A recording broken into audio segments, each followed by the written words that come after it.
Tu voudrais retrouver du calme, mais tu ne sais même plus comment y accéder. Même quand il y a un peu de silence autour de toi, à l'intérieur, ça continue. Ton cerveau tourne, ton corps reste tendu. Tu n'arrives pas vraiment à te reposer. Et à force, tu tiens. Mais tu te sens de plus en plus coupé de toi-même. Moi, j'ai connu ça. Je tenais ma famille, mon travail, ma maison. Et je me couchais le soir avec cette sensation de ne jamais avoir eu de temps pour tout faire. Puis il y a eu un moment de bascule. Mon beau-père, qui nous aidait énormément avec mes enfants, est décédé. Et là, eh bien, j'ai perdu pied. J'étais épuisée, mais je n'arrivais plus à me reposer. Je dormais moins, je me réveillais déjà fatiguée avec la peur au ventre. Dans cette vidéo, j'ai envie de te montrer trois choses. Pourquoi le vrai problème, ce n'est pas juste que tu ne sais pas te reposer. Ce que ton agitation intérieure essaie peut-être de te dire et comment retrouver un premier accès au calme sans te rajouter une méthode lourde. L'idée, ce n'est pas d'en faire plus, c'est de revenir à toi petit à petit. Pendant longtemps, je pensais que mon problème, c'était le manque de repos, que j'avais juste besoin de souffler un peu plus, de ralentir, de mieux récupérer. Mais en réalité, le vrai problème, il était beaucoup plus profond. Je m'étais tellement habituée à tenir, gérer, anticiper et porter que je ne sentais plus vraiment ce dont j'avais besoin. À cette époque-là, je portais tout. Ma famille, mon travail, ma maison et le quotidien, mais aussi la charge mentale. Et ce sentiment permanent qu'il restait encore quelque chose à faire. Le soir, je me couchais avec l'impression de ne jamais avoir terminé, jamais vraiment fermé la boucle. Et dans ce contexte, mon beau-père nous aidait énormément, surtout pour mes enfants au niveau des devoirs et des apprentissages. Mes enfants sont 10 et TDAH, donc cet appui comptait énormément dans notre équilibre. Et le jour où il est décédé, quelque chose s'est effondré. J'ai perdu un soutien précieux et moi j'ai perdu pied. Mon cerveau était fatigué, mon corps aussi. Mais malgré ça, je n'arrivais plus à me reposer. Je n'arrivais plus à dormir profondément. Je me réveillais déjà épuisée avec de l'angoisse dans le ventre. Donc non. Parfois le problème, ce n'est pas juste que tu ne sais pas te reposer. C'est que tu es allé tellement loin dans le fait de tenir que tu as perdu le contact avec toi-même. Et si toi aussi, tu es une femme qui a des envies, des rêves, mais qui porte tout son quotidien dans sa tête, et que tu veux qu'on prenne le temps de regarder ça ensemble, de comprendre ce qui te bloque le soir et de l'adapter à ta situation, tu as un lien juste sous la vidéo.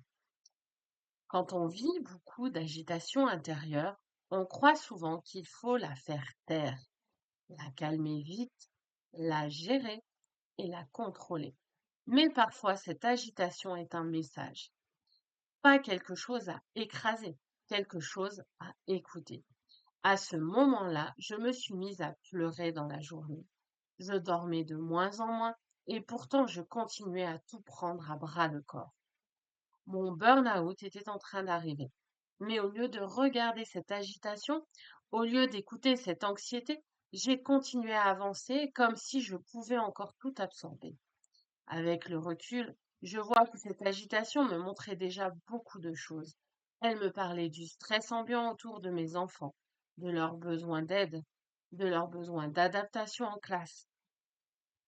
Elle me parlait aussi de mon travail qui me mettait dans beaucoup de stress et d'inconfort, avec des responsabilités que je ne souhaitais pas, du moins que je ne souhaitais plus. Elle me parlait aussi de mon mari qui avait besoin de me retrouver parce que lui non plus n'allait pas bien dans toute cette atmosphère post-Covid et le décès de son papa. Mais comme je ne prenais pas le temps de m'arrêter, je ne dialoguais pas, ni avec moi, ni avec les autres. Et tout est devenu plus compliqué. au lieu d'anticiper. Je suis allée jusqu'au burn-out. Parfois, ton agitation ne veut pas dire que tu es incapable de revenir au calme.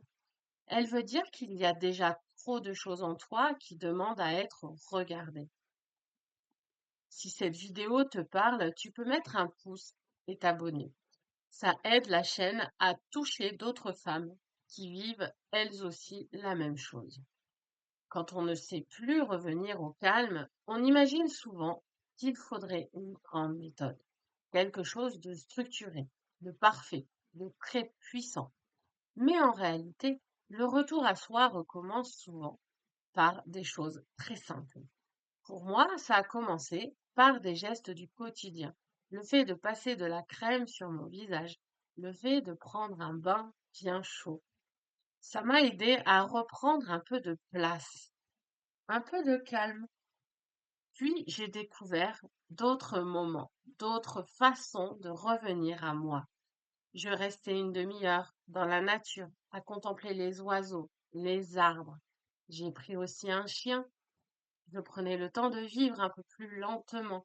Je préparais des gâteaux pour mes enfants. Je regardais des films avec des vibrations positives. J'appelais une amie pour me recentrer. Et surtout, j'ai recommencé à prendre soin de moi.